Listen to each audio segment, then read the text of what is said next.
Ladies and gentlemen, welcome to a retrospective episode of The Gold Standard with Alan Mosley. And here's your host, Alan Mosley.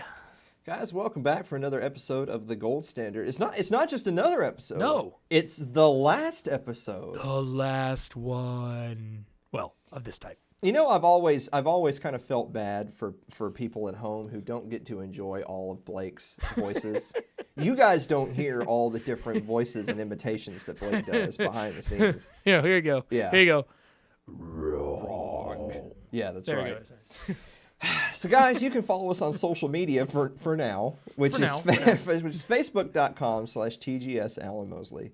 Twitter is at Alan M. Mosley, but you don't have to do any of that. No. You just go to our website until the end of February, which is thegoldstandardpodcast.com. That's right. Also, you can go to this site all the time. Yes, Consider please. supporting the show at our Patreon, which is patreon.com/TGS Alan Mosley. There you go. So I wanna say really quick, and we'll reemphasize again at the end of the show. So this is the last episode of The Gold Standard with Alan Mosley. As it stands. But that doesn't mean we're not going away. No, we're not. So Blake and I will actually be here next week, all dolled up and ready to go. That's right. But it's going to be the new program. It's going to be It's Too Late with Alan Mosley, which is going to be a very classic late night sort of feel. Yeah. We're constructing a whole new set. What all are we doing, Blake? It's gonna have a different format. You know, we got a new front end system. We got new technology, new computers. We got some really cool audio stuff that's going to be a lot of fun. Yeah. Also, cool new set backdrop. All the Yeah. stuff's going to look amazing. I mean, people are just seriously not going to believe that that's us. It's going to be amazing. Yeah. And you're going to look sharp, dude. Yeah. No, it's I'm really excited. I feel good about it. Yeah, me too. I've had some people ask, like, okay, so I see you've kind of dropped this other logo. You know, what are you doing with all this? It's that. So I'm still going to be me. Like, Yeah. we're still us. It's just that the format of the show is going to be different. So That's if this was kind of a very personal, conversational sort of show where I pick out things that are going on in the world that I'm interested in, that I want to talk about. Right. So that's very much going to be the same, but the focus, if the old show, I say the old show, we're literally doing the Yes, show. we're doing So the old if the current show Yeah.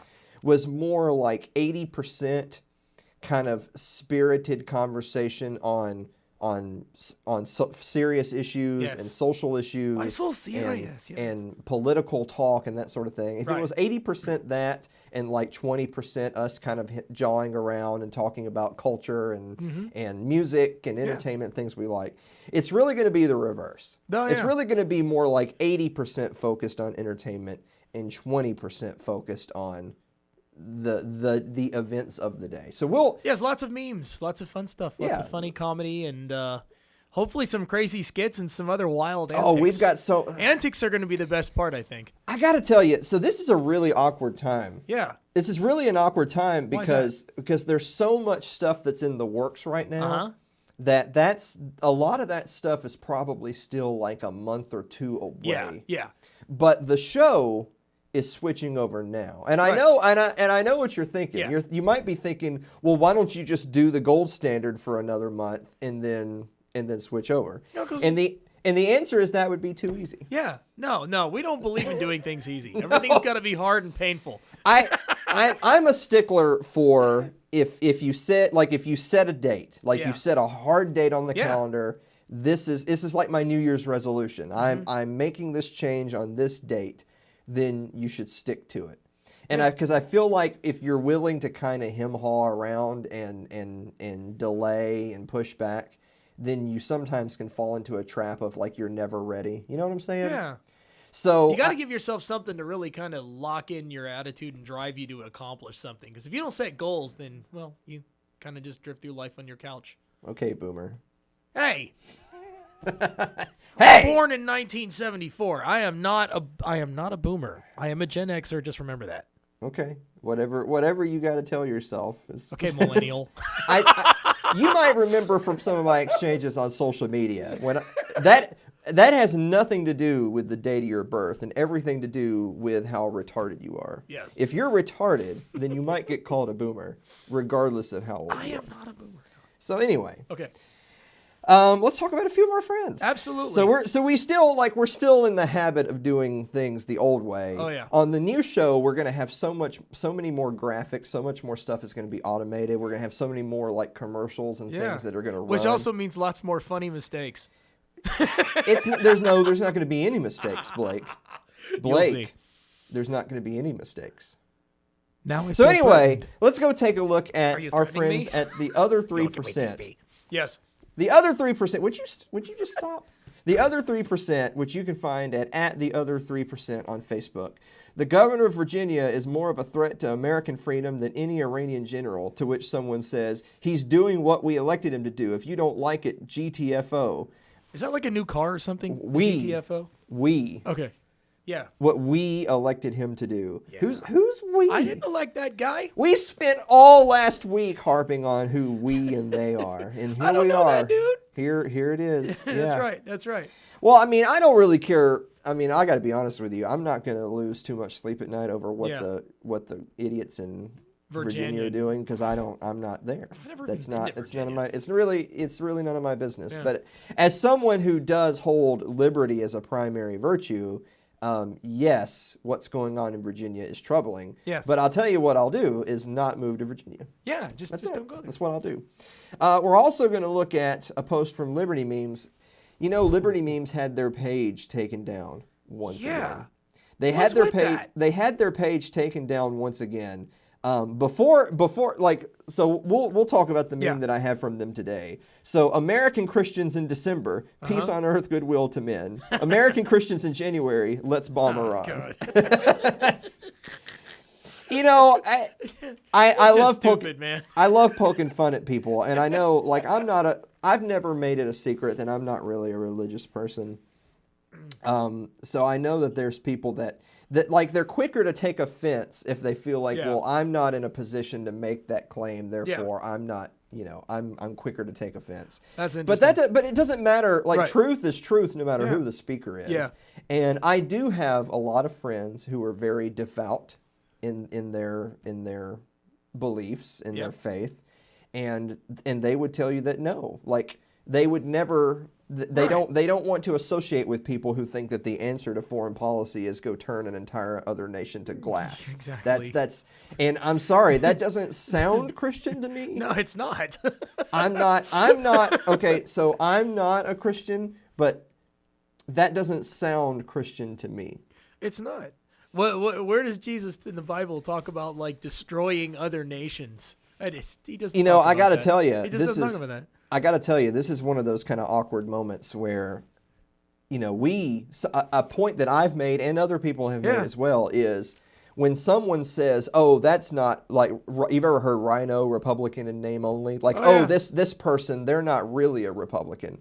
But if a huge percentage of Republicans are all saying and doing a certain thing, then at what point do you say that's not real Republicans? And you say, no, that is real Republicans. That's what Republicans actually think and believe, because look at them. Yeah. So it's like when the body as a whole moves in a certain direction, you can't stand on this position of, well, that's not real whatever, because if they've moved a different direction, they moved. Yeah. So I'm challenging the Christian audience out there to say, you've got to be vocal. You've got to be willing to confront your brothers and sisters in your faith and say, no, this is not the way. Yeah, it's definitely not because the way. if a huge chunk of American Christians are out there saying, let's turn Iran into glass, then maybe that is what maybe that is what it is today. I don't know. Well, if that's the case, they're not paying attention to what they're reading in the Bible. So, that's all I got to say. I want you to show really quick over there the meme. We shared a meme last week. Yeah. This meme that we shared last week from Liberty Memes, that was Northrop Grumman, Raytheon, Lockheed Martin. Yeah, look at that. And you see them like betting and making money, and and what are they betting on? It's American teenagers versus Iranian teenagers. Oh yeah. Now that's a spicy meme. It's a very spicy meme. It's nowhere near as spicy as the spiciest that I've seen. No. And believe it or not, we actually showed this on our program. Yeah, that is the meme that got the latest iteration of Liberty Memes deplatformed. What? They said that was hate speech. How is that hate speech? Who are you hating here? Apparently, military contractors are a protected class, and you can't hate them. We're not allowed to hate radio. I don't know, man. That's the wildest stuff in the world. So we got one more to do really quick before we go to our first commercial break. It's our friends at The Status Quo, which you can find at thestatusquo.net. Laptop cam. Their most recent episode, 65. The state doesn't care about you. They don't even care about themselves. Yep, that figures. So, yeah. I mean, so check them out over at thestatusquo.net. Is that what the national parks look like these days? Go down. Let's have a look. I certainly hope not. Yeah. Where is that, New Mexico? No, that's an air base in Uzbekistan. Oh, okay. Never mind. As long as Uzbekistan is destroyed, right? Who cares? Well, I mean, of course, obviously, my first reaction is like, why is there a U.S. Air Force base in Uzbekistan? Right, and why are they throwing all their garbage in the field? I don't get it. because they don't care. I think exactly. I think that was kind of the whole point. Is because they don't care. So anyway, guys, we will be right back after this commercial break. Hey, did you see the playoff games last weekend? Oh, you're into the sports ball game. Sports Ball with Mike Meharry and Alan Mosley. SportsBallPodcast.com. Sports ball is not a libertarian sports show. It's a sports show done by a couple of libertarians. For when you need your bread in circuses. Your ad could be playing right now, reaching thousands of potential customers. Sadly, it's not, but it could be. Find out how to be an advertised sponsor for The Gold Standard with Alan Mosley. Email us at tgsalanmosley@gmail.com. There's such happy music in that bumper. Oh, it is. Well, you know that literally reminds us as we're sitting here doing the show today is that we're recording all new commercial spots. Yay! New music. That's right. New bumpers, new graphics. Which means if you're under the sound of my voice and you want to have your commercial featured on the Gold Standard, give us a call. What it means is we have more to do than we have money. Yep. That's what it So go to patreon.com and patreon.com/TGSAlanMosley. That's right. Or you can go to thegoldsstandardpodcast.com, click on the donation link. right. Remember, we used to do that where you put in 999 and you click enter. But you can't put one more 9 because if you do, then you'll No, just you crash can't. the You earth, can't do. Yeah, if you do The one whole earth more, will you're fail. actually going to jail. Yeah, it's terrible. You're a terrorist. That's right. So really quick, we're going to go back to the laptop one more time before we hang out for a little bit. Episode 100 live, March 14th. Now, I know this is confusing to people because they're like, wait a minute, how are you doing episode 100 of the Gold Standard if this is the last Gold Standard and it's like episode 94? See, now you're just wrecking everybody's brain, man. The answer is go to euthanasia.com/episode 100, and that's where you'll find the information. No, I'm just kidding, guys. So episode 100... We're rebranding the show, but it's still us. So we're not resetting the numbers. No. Bite me. We plan on being a lot funnier. Well, I mean, we plan. I like how you said we're not going to be a lot funnier. You said we plan on being a lot funnier. I don't doubt your humor, but mine is definitely in question. I love your voices. They're just going to get us banned for racism. That's all. That's the problem.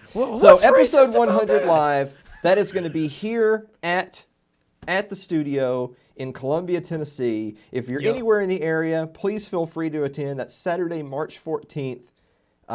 It's unbelievable all the people that have already RSVP'd. Yeah, you've got like 8 million people coming. We've got people coming from all over the country, literally all over the country, east and west coast, north and south. It's amazing how many people are going to be there. So if you're not interested in coming to see episode 100 because you really don't give a damn about our show, come because you're going to get to meet like activists, a lot of people that have been on the show. Creators, yeah, it's going to be amazing. Yeah, authors and show hosts of all different shapes and sizes are all going to be here. That's right. March 14th. March 14th. Columbia, Tennessee. Yep. Go to the event page that's on facebook.com/TGSL. I guess I have to leave our Facebook page up until episode 100. I just know. Let's just let it scroll for hours, Yeah. That's going to get old. It just now occurred to me because we're going to have all new everything. It's going to be new platforms, new YouTube, new Facebook, new Twitter, all that. But that stuff actually is going to be waiting until probably a month or two after we been like after Yeah. episode 100 is when a lot of that stuff is going to debut for the first time that I really can't comment on right now because it's a big thing. Don't worry about it. But the point being is that I guess we have to keep the gold standard page up for people who can RSVP. Right. Yeah. Yeah. So anyway, I would feel amiss before we get to kind of talking about what we were going to talk about today without mentioning. So Blake. Yes. How about them Titans? So there was a meme on Facebook, right? Yeah. And it shows the stadium. It shows a wagon, like an old Western wagon sitting there with the Titan symbol on the side of it. Mm-hmm. And it goes on to saying that they're starting to offer free wagon rides around the stadium for all the new Titans fans. Yeah, joining the bandwagon. Oh yeah. Hey, look, dude, look. Yeah. You're the man when it comes to football. I don't know anything. I was kind of blown out of the water when they beat the Ravens. No, sorry, Baltimore, but I can't stand the Ravens. But don't cry a river. Anyhow, so hey, great, go Titans. Do they stand a chance against Indiana? Not on your life. Against Indiana. I mean, what the hell? Not Indiana. What's First the of all- Indians? The Indians. Sorry. The First, Indians. okay. First of all, there's no football. I know team there's called no the football Indians. team in India. Did I say that I'm a football expert? No, I don't. They're I couldn't playing even the tell you. Kansas City Chiefs. Kansas City Chiefs. There you go. They already played the Chiefs earlier this year and won the game. But that just goes to show you how much I don't care about that team. Well, if you don't know, then don't say anything. I'm not a sports what's guy. the quote about if you opening your mouth and removing all doubt? You know what I'm saying? It's me. I don't care. Jesus, I can't even.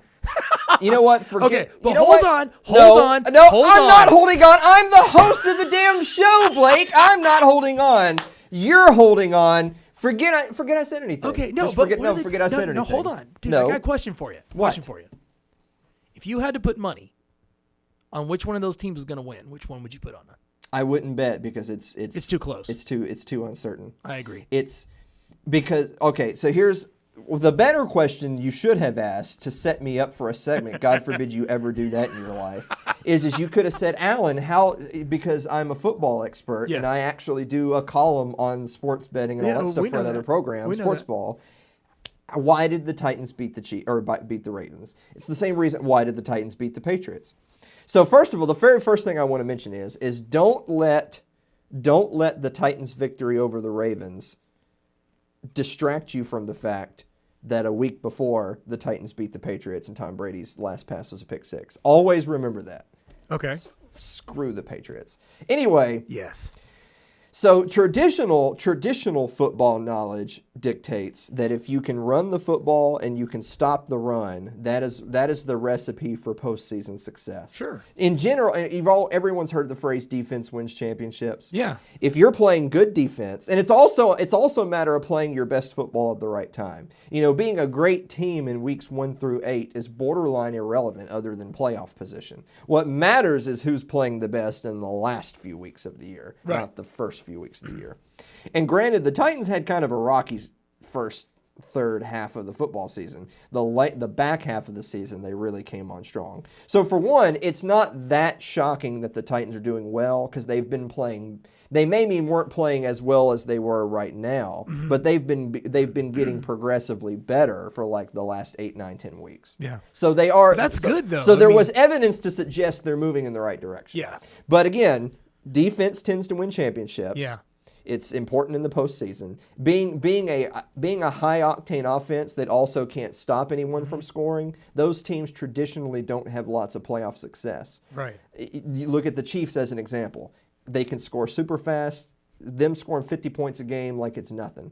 But traditionally speaking, you got to be able to play defense. Yeah. You also, and of course, what does running the ball and stopping the run do? That means you control the clock. Yeah. You're dictating the pace of the game, and you're wearing out the other team's defense so that you can control the second half, especially the fourth quarter. So look at the Titans. Yeah. Their defense is playing great right now. Right. And they run the ball and they Right. stop the run. Right. Those are traditionally, now granted the game has evolved. Yes, people pass more. Yes, the rules are more lax for offenses. Yes, the scores tend to go higher. But in general, the traditional thought still holds that if you can run the ball, stop the run, play defense, you will succeed more often than not. Right. That very much sums up the identity of the Titans. Whereas teams like the Patriots, for instance, very dependent on Tom Brady. Again, they were really good in the first half of the season, but they really sputtered heading into the playoffs. Right. So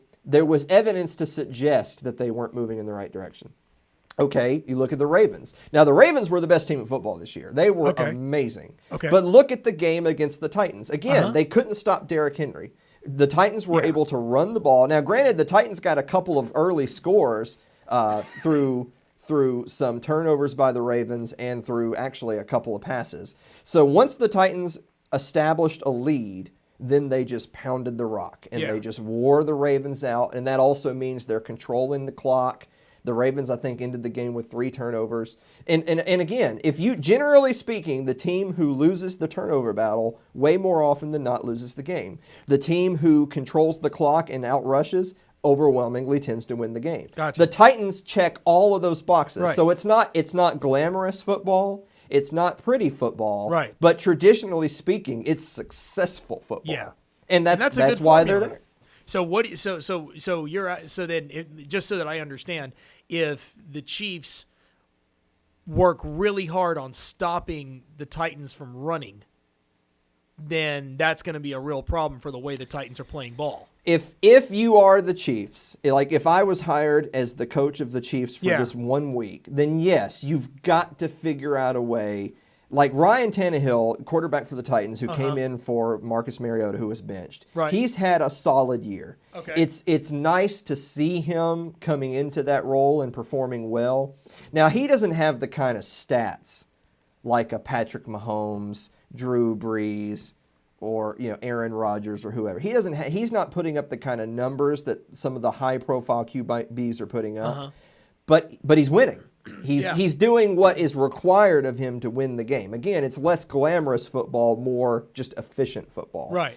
But if I'm the Chiefs, you gotta put 8, 9, 10 men in the box and Brick say, wall. no matter what, even if it means, like, look, if Ryan Tannehill goes out there and throws for 500 yards and 6 touchdowns and we lose, then so be it, we lost. But what we won't do is let Derrick Henry run for another 200 yards and a couple of touchdowns and the Titans hold the ball for 40 minutes and us just slowly and methodically lose the game. Right.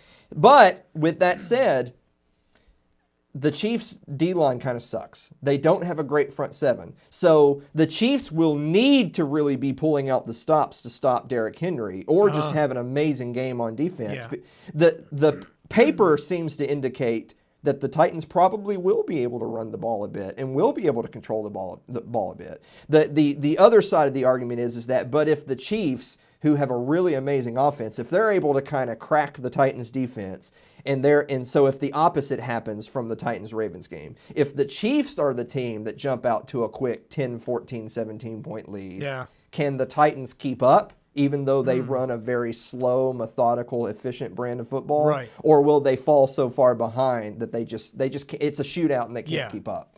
The reason why people would have thought the Titans were going to lose to the Ravens last week is that the Ravens' offense was an amazing offense all year. And Right. granted, yes, the Titans' defense was playing good football, but the Ravens played against good defenses off and on throughout the year and still scored 30, 40 points on good defenses. And logic is that if the Ravens could score 30 points on the Titans, do you think the Titans could score 30 points at all on anyone? Because they're just not a really high-scoring offense. Right. So that's why people in general, the safe bet was Baltimore. But Baltimore did score 30, 40 points. They were largely controlled through long stretches of the game and could not. They had a lot of drives end in Titans territory with no points. So it's kind of that bend, don't break. Yeah. If the Titans can do that against the Chiefs, if they have that bend, don't break kind of defense where the Chiefs move the ball a little bit, that maybe they get a few big plays, but they're not able to punch it into the end zone. Maybe they turn over on downs. Maybe they settle for some field goals. And then if on the other side, if the Titans can just impose their will, it's that old school smash mouth, just moving men, imposing your will type of offense that the Titans run. If the Titans are able to get 3 or 4 touchdown drives of 7 or 8 minutes apiece where Derrick Henry runs the ball 8, 9, 10 times on a drive for 5, 10 yards a clip, the Titans will win. Wow. It is not I mean, the safest bet is to pick the higher seeded home team at home to win the game. That's the Chiefs. It would not, at this point, seeing what the Titans have done the last few weeks, it would not be the biggest shock in the world to see them in the Super Bowl. That's all I'm saying. I think that'd be great, at least for Tennessee. And now been a long time. we're literally at like 25 minutes out of like a 30-minute program, we've been talking about this is sports ball. All of a sudden. I just totally watched the master at play. This was awesome. That's epic. Anyway, dude. That's epic. Go back to the laptop really quick. Go to the laptop. Check out. This is our YouTube page. Oh my God! Look at that. That's old. Look at this. Look how young we were. Look how young we were 2 years ago. Look at that. Man, we have done a lot of shows. That's insane. That's it. That's not all of them, is it? Yes, it is. That is all of them? That's the previous 93 episodes. Wow. And today's episode 94. I know That's that now because so cool. I literally just looked. That is 93 episodes, and there we were in the old room. Oh, yeah. And we were just sitting at the table together, and then we moved into the new room. Oh yeah, look with at the that. backdrops and the ferns. Back in the day when I used to sit next to you, that's funny. Yeah. And there's and there's look at the that. infamous episode where it all went down right Look there. at that. We had Mance Raider. Uh-huh. There's Johnny Rocket. There's our friend Mike Maharry. There's Scott Horton. There's Jeffrey Tucker. There you go. There's Stephen Rose. There's Sherry. There's Connor Boyack. There's Kevin Gutzman. Look at Jeff, that. Jeff Deist. Bob Murphy. Right. My friend John Zwingle. Yeah. There's Tom Woods. Yeah, Tom There's Michael Woods. Bolden. Goodness. There's Michael Clark. There's Yeah. Clay Davis. There's Admin 2 from Liberty Memes. Yep. That was when they got zucked before. Yeah, right. There's Jim Bovar. There's There's Jim Webmaster Bovar. Rob. Yeah. Our Webmaster Rob. There's Yeah. Webmaster Rob. There's Suzanne Sherman. Yep. Walter Block. Gene Epstein. Lou Rockwell. Lou Rockwell. Lou Rockwell. Ron Paul. That's right. There's Ron Paul right there. There's There it Renzo is. Martinez. There's Yep. Michael Heiss.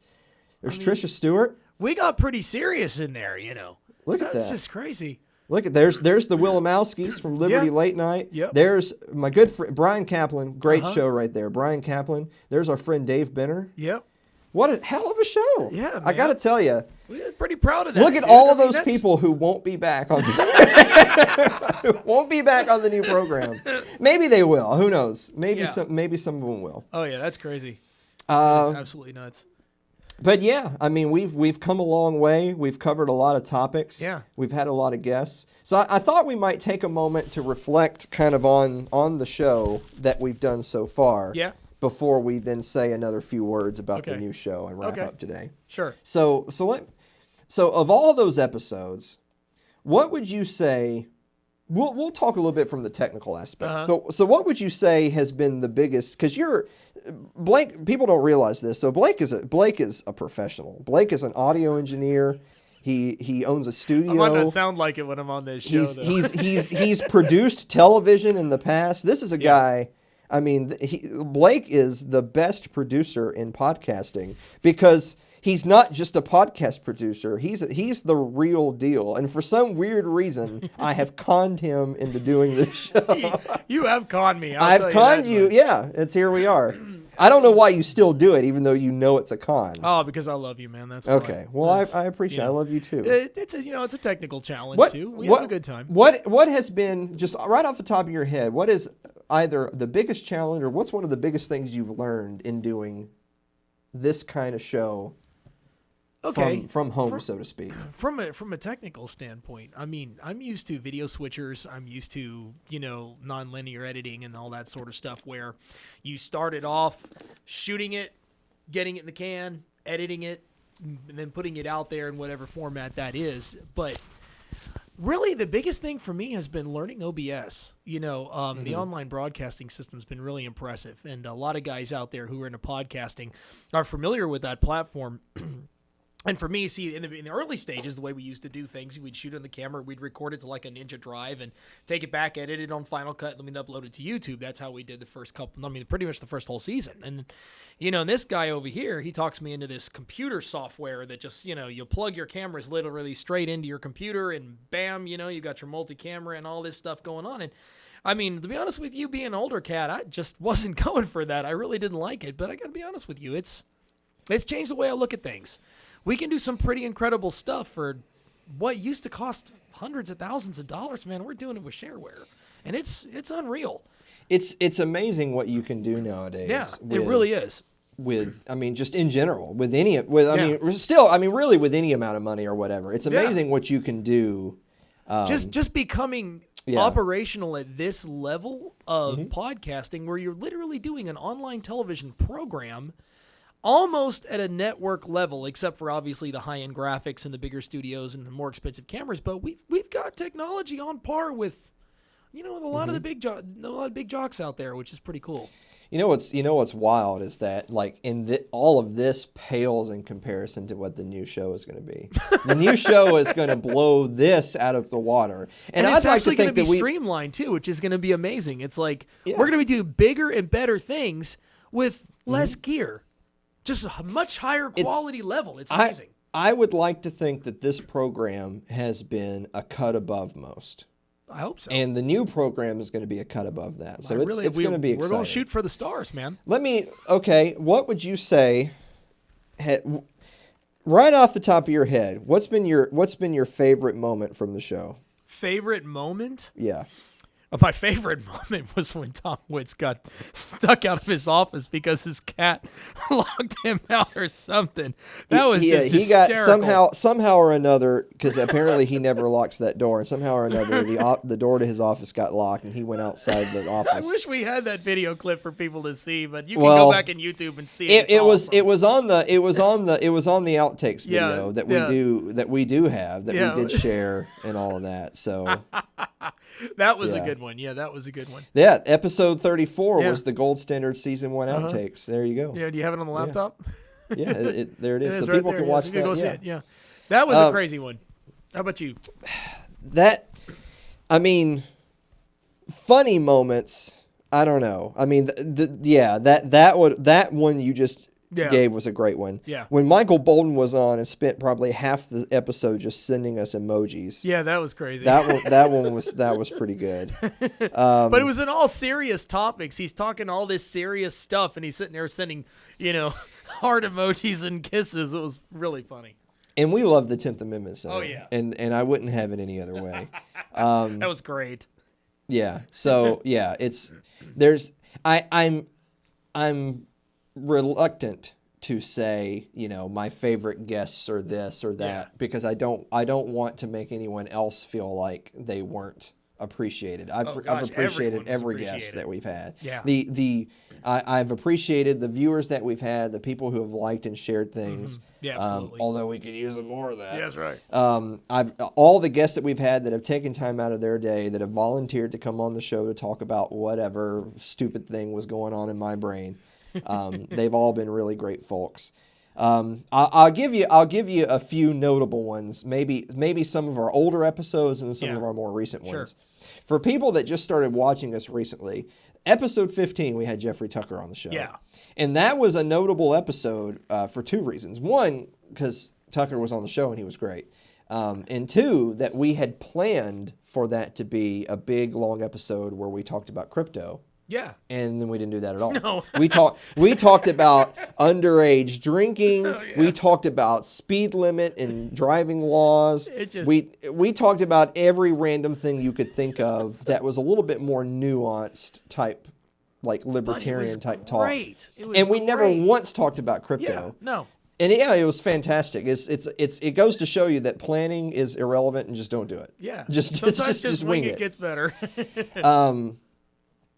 And then fast forward a little bit, we had, of course, Mike Meharry, who's my good friend and my co-host for Sports Ball, who's still going to be with us on the new site and the network and everything.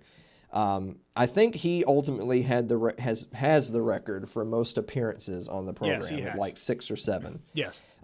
So we've had some return guests, but Mike Maharry's been on the majority or the most times out of everyone. He has. Lou Rockwell.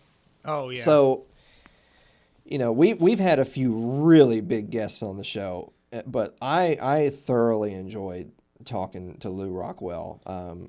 He was great. He's always a very articulate, very well-spoken guy. I mean, he's just a fount of knowledge in his head. Not just knowledge, but knowledge that you get specifically from experience. Yeah. Like he's been on the front lines. He knew people like Murray Rothbard.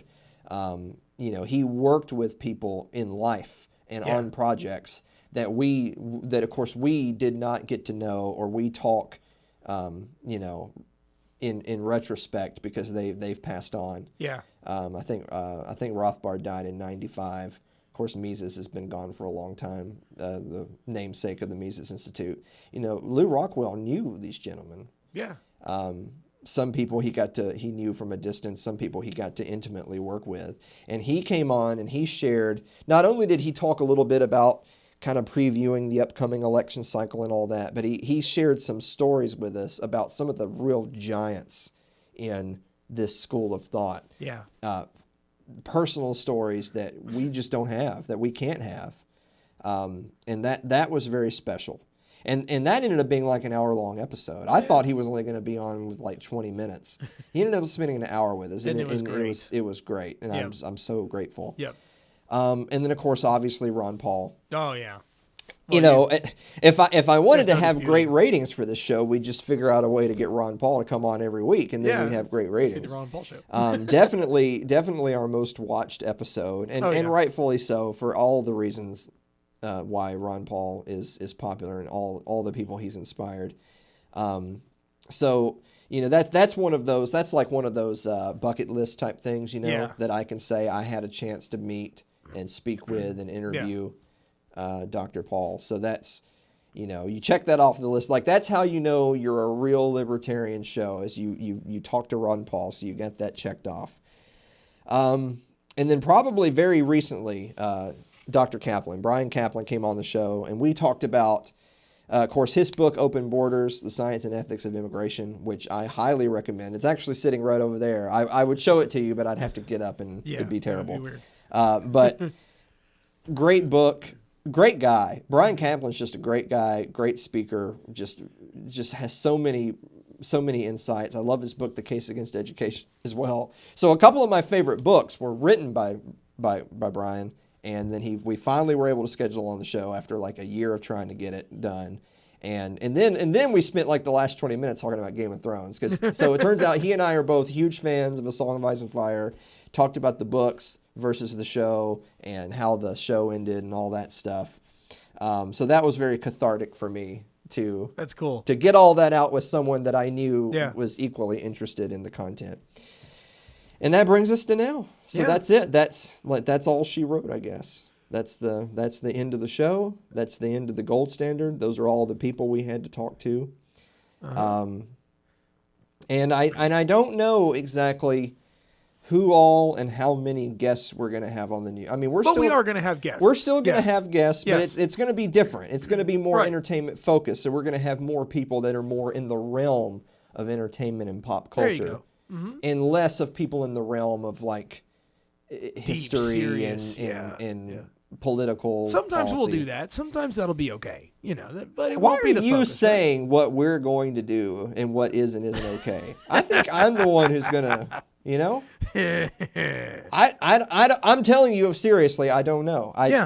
I hope you stay with us if you've been watching the show. I think I'd like to think that if you're still watching the show, it's because you like us and you like what we do, because we're still going to be here. Yep. And to be clear, you're not going to hear some of the political buzzwords on the new show because we're dropping a lot of the overt political branding. You're not going to hear us talking about libertarianism or anarchy. But we're still that. I'm still an anarchist. It's still us. We haven't changed our beliefs and where we stand on anything. We are still us. But the format of the show is going to be different. So if you'll indulge me in this new adventure that we're going on, you'll get a chance to check it out for the first time next week. Awesome. And then there's going to be so many more huge announcements and so many other people that we're going to be partnering with on this new venture. But those things are going to be like the next 30 to 60 days after that, kind of around the time of, we are 1 day, we're actually 1 day under 2 months. We're 2 months minus 1 day away from episode 100. That's right. So we're focused on getting the new show ready. And then we're going to have episode 100 with all of our friends here live in the studio. It's going to be an amazing time. And then following that is going to be the big new site, all the big announcements. Yep. You should stick around. Yeah. You should be a part of it. We would love you to be a part of it. I think we're going to have a lot of new people joining us along the way. And if you don't like what we're doing, then what you do is you go to our Facebook page, you type @Blake Osborne, and you let him know what you think about the direction of the new show. No. That's I like how the camera's on me, and so you hear in the background, no. Guys, we will be right back after this last commercial break. Have you ever been talking politics with a friend and told, if you don't like it here, you should just move to Somalia? Well, ladies and gentlemen, from the sandy beaches of Mogadishu, Sherry and I bring you Postcards from Somalia, one of the newer products of Little L Productions, where we take on all of the fallacies of the people who say, if you don't like it, you can just get out. Your ad could be playing right now, reaching thousands of potential customers. Sadly, it's not, but it could be. Find out how to be an advertised sponsor for The Gold Standard with Alan Mosley. Email us at tgsalanmosley@gmail.com. So we're out of time. Yeah, that's okay. Is it? Yeah. I'm glad it is. Yeah. I don't know if this we is... can move on. I don't know if this last episode went the way I intended. Okay. But to be honest with you, I didn't really have a plan. So however it goes, that's the way. That's the way. Yeah. So there you go. Like watching The Mandalorian. It's the way. Have you watched The Mandalorian? I've watched all of them. Oh, you have? I am a geek now. Okay. I am a Mandalorian. I've decided this. Really? So you've watched them now. So you know, like, well, you don't know this. Some of my other friends know that I have adopted their ways. Good. And I now use that phrase. So like if I say to you, hey, we're going to do the new show, and you say, are you sure? The new show? I'll say to you, this is the way. Yeah. Oh yeah. Yes. Oh, I'm 100% behind that. I'm totally on board with that. Wow. Guys, thank you so much for tuning in for the last episode of The Gold Standard. But remember, we'll be right back here next week. I swear to God, if we have a single unsubscribe or unlike or a regular listener who is not in the chat next week, I will literally find you on social media and just spam your wall with links to the new show. Because frankly, some of the links are literally going to be the same link. It's just new artwork. That's right. You've been warned. You have been warned. So that is facebook.com/TGSAlan. Look, it was queued up. Dude, when did that Twitter happen? is @Alan M. Mosley. You don't have to do any of that. You can go to our website, which is thegoldstandardpodcast.com. Consider supporting the show. We need it. We just spent all this money we don't have. It's patreon.com/TGSAlan Mosley. And we will see you next week.